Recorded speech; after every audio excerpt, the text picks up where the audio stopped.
Sebut mahar 3 miliar rupiah fiktif, motif wanita nikahi kakek 70 tahun, akhirnya terbongkar. Lamaran seorang kakek berusia 70 tahun dan wanita berumur 38 tahun sempat viral.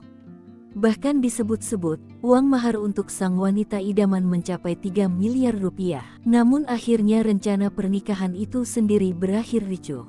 Pengantin wanita, Rosdiana yang merupakan warga Desa Ragi, Kecamatan Palibelo, Kabupaten Bima, mengaku ditipu. Ia dijanjikan sang kakek berinisial S uang mahar 3 miliar rupiah.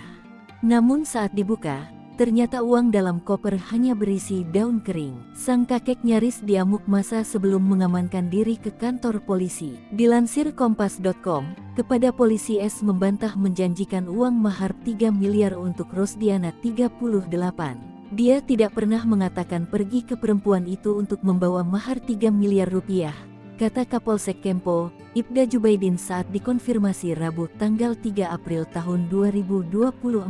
Jubaidin mengungkapkan, Rosdiana dari awal sudah mengetahui bahwa S ini memiliki kemampuan menggandakan uang. Karena tergiur, Rosdiana kemudian sampai menjalin hubungan asmara dan siap menikah dengan S. Rosdiana lalu menjalin hubungan asmara dan siap menikah dengan S.